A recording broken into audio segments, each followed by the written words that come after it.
speaking of the problem, NASCAR's new splitter design and the test of that design, along with the test where they removed the rear diffuser, performed poorly. So NASCAR needs to just up the horsepower to 750 and be freaking done with it. Hit or miss the mark.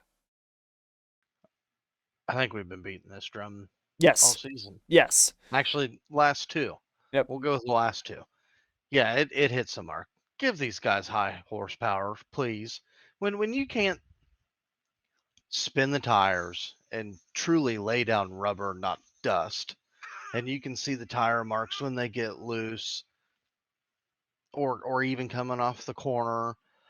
Just give them high horsepower. I mean, how many more times do we got to beat this drum? I mean, we've seen Kevin Yeah. Harvick beat the drum. We've seen Everybody. multiple. Yeah, Everybody. and we've had engine builders come out and say we can do it. It won't be that hard. We Yeah. can do it this year. Yep. Let's Yeah. freaking do it. If it's gonna make it better, let's do it. If not, this upcoming next short track, what at Martinsville, is gonna be terrible. Yeah. Yeah. We're not going to have any. The short track racing is going to suck as long as we've got this package. That's all there is to it. There's no fixing it. Everybody's talking about how, oh, well, we need to fix the problem with shifting. We need to fix the problem with this. We need to fix the problem with that. You know how you fix those problems? It's really simple. You increase the horsepower and the torque of the motor. Here's the deal. If you can rev a motor to 9,500 RPMs and you have something that has both the torque to pull that gear out of the corner and then the horsepower to reach the speed at the end of the straightaway, you have solved your problem. When you have 670 horsepower with these cars that have insane levels of grip on tires that are much wider than what we've had before and obviously are much more durable, and then you cap the RPM range at 9,000, it's no wonder why they're shifting. I am not an engineer and I've got this figured out. How is it that the smartest people in NASCAR can't figure this shit out? What is it that they are so just tied to this horsepower? Well, we want it to be lower so we can attract new manufacturers. Who are these new manufacturers? Where are they coming from? Somebody please tell me. Who's knocking down the door to get into NASCAR? They're not doing it. Well, Dodge, they thought they're not coming. They're not coming, right? When they came back years ago, they left again. Stop talking about Dodge, man. I'm so sick of hearing about Dodge potentially coming back. Until they come back, then shut up about it, right? Until we actually get some other manufacturer who comes out and says, hey, look, here's the deal. If this horsepower goes above 670, we ain't coming to NASCAR unless a manufacturer says that and then states on a contract that, hey, we will be here by this date.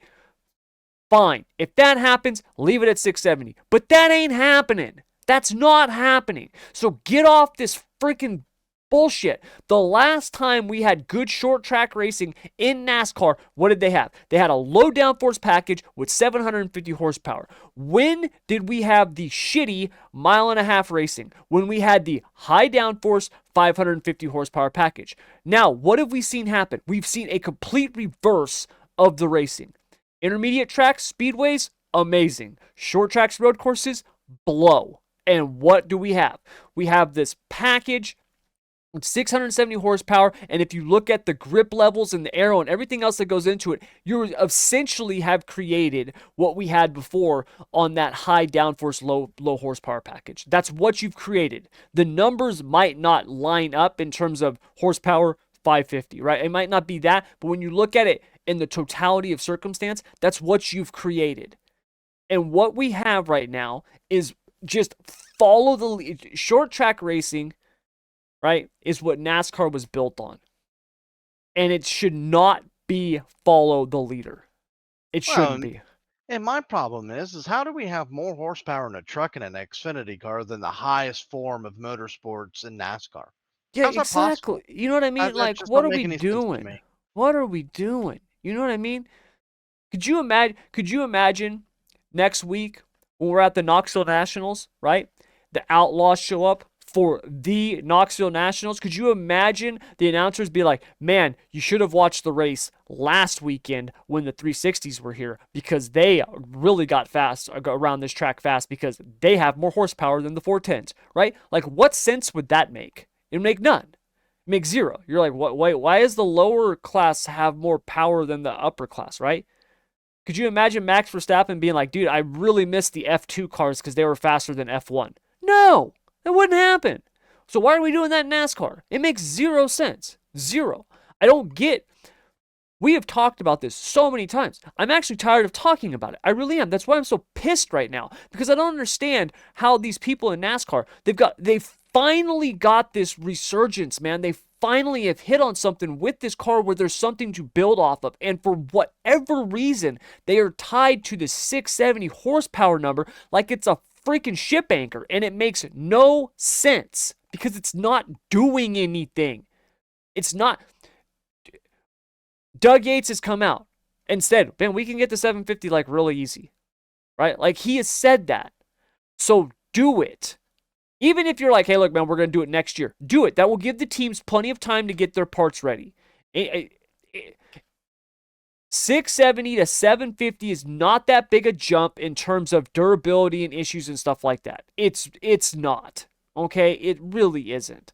So don't give me this shit about, oh, well, we got to stop. Stop, man. Stop. Because it's getting ridiculous, dude. And we're going to go, right, at the end of the year, we're going to go to Phoenix to decide the champion. The Final Four is going to be there. And I'm really concerned that after the race is over, we're going to be talking about the bullshit package that's on this car and why it was a horrible race for the championship as opposed to talking about the champion. And that's what I don't want to see. Okay? I don't want the champion to be decided by whoever can get out in clean air first. That's not a championship, man. That's not a championship.